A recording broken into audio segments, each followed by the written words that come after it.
teammates, welcome back to Teaching with Tenia. It is Tenia Tuesday, so that means it's another teacher tip. In this video, I'm having a discussion about what to grade as a teacher. Now, I know this can be a little controversial, but at the end of the day, we all have to establish grades in our classroom. Grades, I feel like, show what students are doing in classroom and what they're not doing in your classroom. So let's get right into it.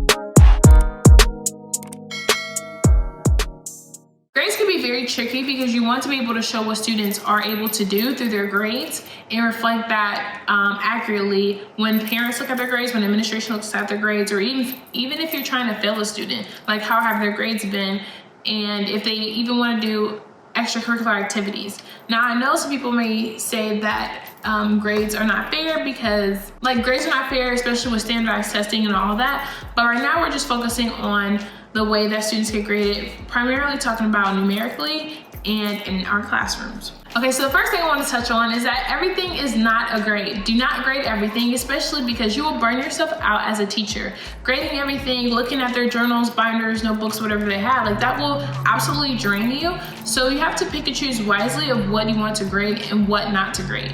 Now, in my classroom, I tell my students that everything is up for a grade.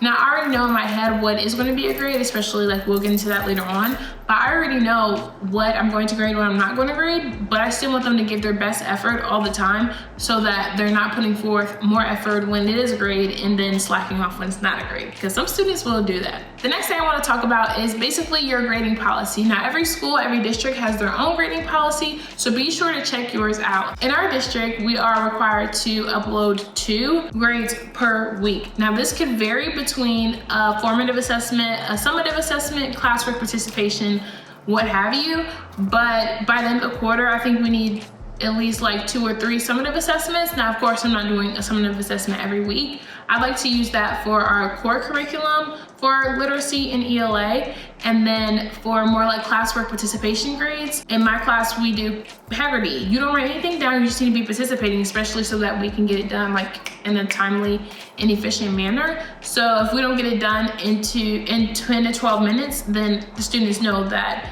our grades are going down because we're not participating. If I have to say, whoever it is, I need you to participate, I don't want to name names, but if I have to constantly stop myself, then you're probably not getting that participation grade. In high school, this may look like being in a discussion, a Socratic seminar, or just showing that they're taking notes and being attentive. And then for classwork, I like to use classwork as more of independent work. In my philosophy, I don't like to grade on anything that I have not taught. So if it's classwork, independent work, I have already taught the skill. Now I want to see what you can do. Can you do it? Were you paying attention to class? Were you using your notes and all the tools and resources that I've given you? And so that's how my classwork to be determined, and then based off of that, that's when I will collect it. Or maybe if it's the exit ticket out the door, that's more like classwork, a final thought or a final question, or even a final, I like to give them sentence starters. For example, for Module 0, we talked about this girl Trisha and how she was struggling to read, but I also wanted evidence to show why she was reading. Mind you, we talked about it in class, students shared out, I shared out, we wrote different things in our journal. Okay, now I want you to do it yourself. I want you to come up with your own thoughts of what everybody has said or what's in your own brain. But I have already given them the opportunity to pick multiple things. We've talked about multiple things because I don't think it's fair to go ahead and test students or have students be responsible for knowledge that they have not gotten a chance to learn, if that makes sense. Which brings me to absent work. I am not the best at absent work, and what I've learned to do is, especially my paper class ladder, they put one on every desk. I have name tags on my desk so that if a student is not there, I can go ahead and write their name on it while they're working independently, and I put them in the absent folder. So that if I say, get this paper out tomorrow, oh, I wasn't there. They love to play that part, and then it takes 5 minutes away from my instructional time because they were absent, we can't find their paper. Especially as you can see, I'm getting my workspace together. As a teacher, I want them to be organized, it has to be efficient. Hey, you were absent, boom, go look in here, it should be in here. Whether that's paper, whatever I pass out, any handouts, notes, anything like that, I want my students to be able to go and get that without disrupting the whole class so that we can get started for the lesson for that day. Also, I know in some schools, the grades are weighted. For example, homework is only 10% as opposed to classwork 35, and then participation in 35. Like, it could be weighted differently. So that's another thing you want to keep in mind when you're distributing these grades, because for my school, we have progress reports every 4 weeks that we have to do, and it is a handout of their grade and also comments of what they're working on or whatever you can put in that comment box. And the report cards go out once a quarter at the end of the quarter, so that parents are able to see, hey, this kid is doing well or this kid is struggling, and they're able to make adjustments. But before the report card and the progress report goes out to show their grade, I like to go ahead and like touch base with parents like every 2 weeks. The parents do not want teachers blowing up their phones, so I try to like have these different touch points, whether it's at dismissal or in the morning.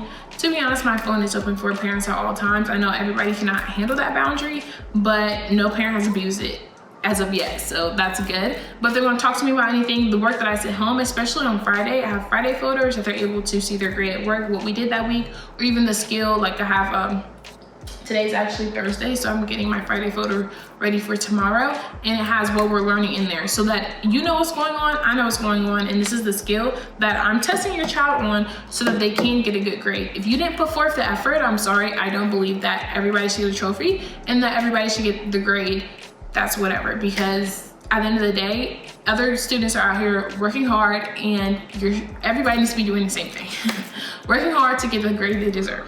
Sorry, that's a little tangent there, but as you can see, I'm really passionate about this. When grading, you also need to be fair, and I like to have a rubric or a right and wrong answer. Now I know for math, this may be a little easier, but if you teach ELA, this could be using rubrics. Rubrics are my friend, because when a student is writing and you're having them, like for example, their exit tickets, if they don't have the sentence written down, they don't have the correct spelling, punctuation, like those are points within itself that, okay, it's black and white. Do they have this? They don't have this. Not necessarily what they're writing, because with ELA, of course, we don't want to put our thoughts on them or have them regurgitated from the book. Instead, we want their own thoughts on the paper. So whatever they write, that's their own thoughts. So you can't really grade them or tell them they're right or wrong unless they're way off from whatever you asked.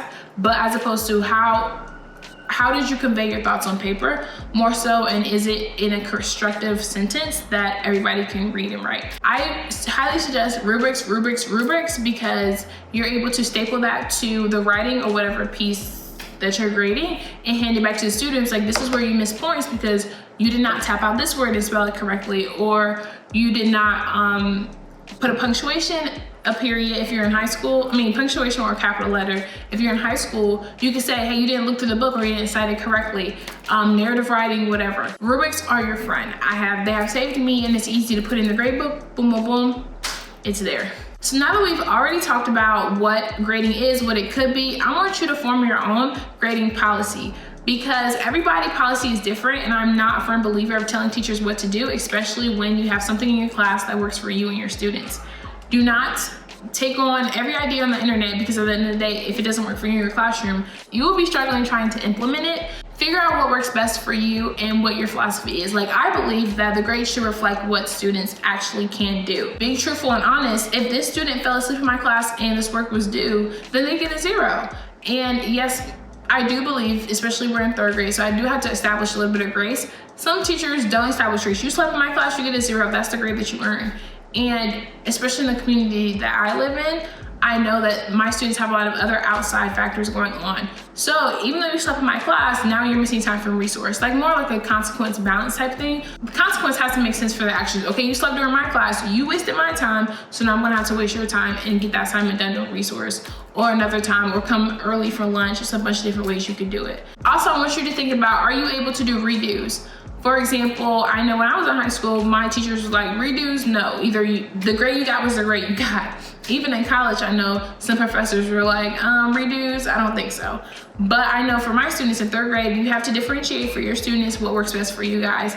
I know that this grade is more about getting the skills instead of being right all the time. So most of the stuff that I grade is, like I said, the writing piece for our core ELA curriculum. But then, like, for foundations, how to type out a word or how to spell it correctly, that is a skill based. And if you bomb that, that's a high percentage grade. Like my percentage, that's pretty high on there. So if you bomb that, it's gonna be hard for you to pass that quarter. So I try to reteach and give redos in small groups. So if they failed, obviously they don't know the skill, so they have to be retaught it another way, or in a more small group setting where they're focused and they're able to learn, because let me tell you, I have been in classes where if you don't get it, you don't get it. You bomb the test, boom, we move on.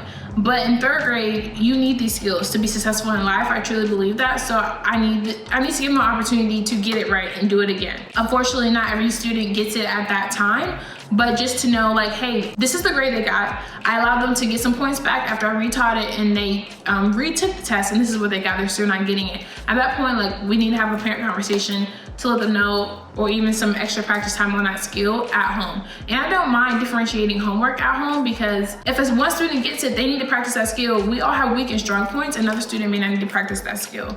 Like, for example, handwriting. I know it's at the beginning of the year, of course, but some friends just aren't good at handwriting. Some have beautiful handwriting, and it's just like, I feel like it's a skill that just needs to be developed. And so boom, you get extra practice at that skill. So go ahead and decide what you will tolerate, what you will not tolerate with grades, and how long students could retake the test. Like, for example, in high school, I know I had a week to redo one of my English papers if I didn't get a good grade on it. Just giving that grace period, because you need time to actually look at, analyze what you did wrong and how you could do better, if that makes sense. Last but not least, once you have already decided where your philosophy is, hopefully before the beginning of the school year, because changing grades and stuff like that, like, that's a whole hassle within itself. So go ahead and think about what you will allow, what you won't allow, what your philosophy is, that you can stand strong on, be consistent, and stay with it for the rest of the year. Then once you have that, you need to go ahead and deliver that to your students. They're the ones being graded. They're the ones that need to be able to thrive in this system. So if you have a grading policy and all your students are failing, 9 times out of 10, you need to look at yourself as a teacher. Did I teach this correctly? Do I need to reteach it, take this grade out, and do it again? Because at the end of the day, as teachers, we're not perfect either. So if you didn't teach something to the best of your ability on the first teach, maybe it needs a reteach. So whatever your philosophy is, whatever your policy is, go ahead and tell that to your students. And also inform your parents. I know when I gave a back to school letter, I went ahead and told parents, like, sort of like a syllabus, introduction to me, this is my policy, this is what I allow. Redos, retests, during this time, how I do it, the whole breakdown. So go ahead and explain that to your students and have it written down, plastered somewhere, just like a regular policy, so that everybody knows we're abiding by this. This is what we go by in this classroom. And go ahead and tell your students that, because you want at the end of the quarter or the end of the school year to be like, hey, I didn't know my kid was failing in my class. Well, this is why, this is the policy, and they have not fulfilled the obligations or shown that they have mastered these skills based off of this policy. So it basically covers yourself and helps the kids thrive in the system, because if you don't know how the system works, how can you be good at it? How can you get good grades and show that you're able to do the skills or have the knowledge you need to go to the next grade, especially when it comes down to pass-fail? That's like a whole different animal. But yeah, I can talk about this all day long.